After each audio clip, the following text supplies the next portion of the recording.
ഇന്ന് ഞാൻ പരിചയപ്പെടുത്തുന്നത് ഈ കാലാവസ്ഥയൊക്കെ മാറി വരുന്ന സമയത്ത് എല്ലാവർക്കും ജലദോഷവും തൊണ്ടവേദനയും കഫത്തിൻ്റെ ശല്യമൊക്കെ ഉണ്ടാകുന്നുണ്ടല്ലോ. അപ്പം കൊറോണ കാലത്ത് കൊറോണ തുടങ്ങിയ ഉടനെ ഒരു ആയുർവേദ ഡോക്ടർ പറഞ്ഞ ഒരു ഔഷധം കാപ്പിയാണിത്.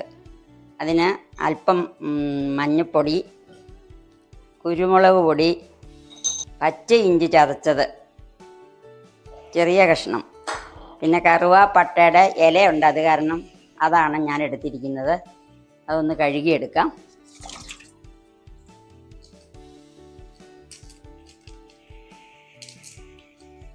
പിന്നെ ഒരു തുടം വെള്ള മരുന്നാണ് നമ്മൾ കഴിക്കേണ്ടത്. അതിന് ഒരു തുടത്തിന് ഒരു ഉണക്കമുന്തിരി, ആ കണക്കിന് ഉണക്കമുന്തിരിയും കൂടി ഇടണം. പാകത്തിന് വെള്ളം, ഇത് 2 ഗ്ലാസ്സോളം വരും. ശകലം നേരം തിളയ്ക്കണം. അപ്പം പറ്റുന്നതും കൂടെ അനുസരിച്ച് വെള്ളം ഒഴിക്കാം. ഇനി നമുക്ക് അടുപ്പത്ത് വെച്ച് തിളപ്പിക്കാം. നമ്മളത് തിളയ്ക്കാൻ വെച്ചിട്ടുണ്ട്. ഒരു അല്പനേരം തിളയ്ക്കണം. തിളച്ച് അതിൻ്റെ സത്തൊക്കെ ഇറങ്ങിക്കഴിഞ്ഞ് വാങ്ങി കരിപ്പട്ടിയും ചേർത്താണ് കുടിക്കേണ്ടത്. നമ്മൾ വെച്ച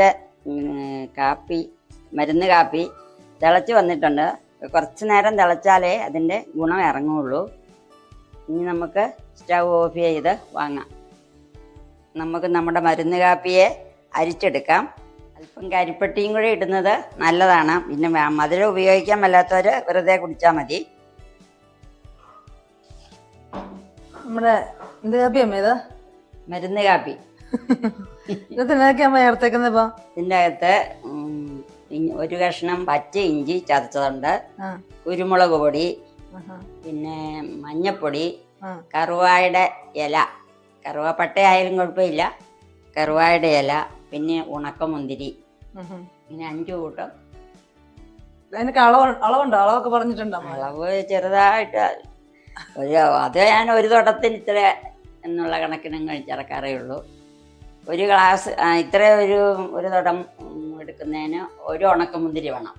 ഇത്രയും ഈ അര കപ്പ് വരുന്നത്? അല്ല, ഇത് കുടിക്കാൻ പാകത്തിനായി കഴിയുമ്പം ഇത് കുറച്ചൊരു വെള്ളം ഒഴിച്ചാലല്ല തിളച്ച് വരുമ്പം പാകാവും.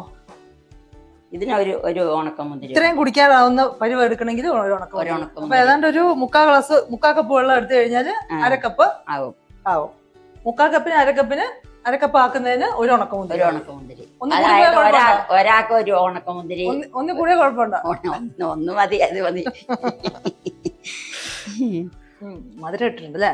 ശകലം കരിപ്പട്ടിയും ചേർത്തിട്ടുണ്ട്.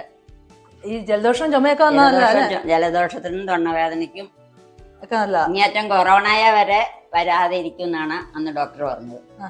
ഞാൻ ആ സമയത്ത് എന്നും കുടിക്കുന്നുണ്ടായിരുന്നു. എനിക്കേതായാലും കൊറോണ വന്നതായിട്ട് അറിയാൻ മേല. ജലദോഷം പോലും വളരെ ചുരുക്കമായിട്ട് എനിക്ക് വരാറുള്ളൂ. ഇപ്പൊ ഞാൻ എന്നും സ്ഥിരം കുടിക്കുന്നില്ല. എന്നാലും ഇപ്പൊ ഈ തണുപ്പൊക്കെ തുടങ്ങിയപ്പോ സ്ഥിരം കുടിച്ചാലും കുഴപ്പമൊന്നുമില്ല. സ്ഥിരം കുടിച്ചാലും കുഴപ്പമൊന്നുമില്ല. ഞാനൊരു 1.5 കൊല്ലം സ്ഥിരം കുടിച്ചായിരുന്നു. അപ്പം ഇങ്ങനെ തയ്യാറാക്കി കുടിക്കുക. ഇപ്പം തണുപ്പിന്റെ സമയമാണ്. അപ്പം അസ്വസ്ഥതകളും ചുമയും ജലദോഷവും ഒക്കെ ഉള്ള സമയമാണ്.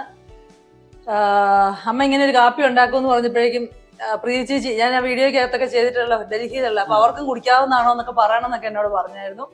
അപ്പൊ തീർച്ചയായിട്ടും കുടിക്കാം. ജലദോഷം ഇപ്പൊ പനിയായിട്ടിരിക്കാന്നും പറഞ്ഞായിരുന്നു. അപ്പം ഇത് തയ്യാറാക്കി നോക്കുക, കുടിക്കുക, ഹെൽത്തി ആയിട്ടിരിക്കുക. Thank you.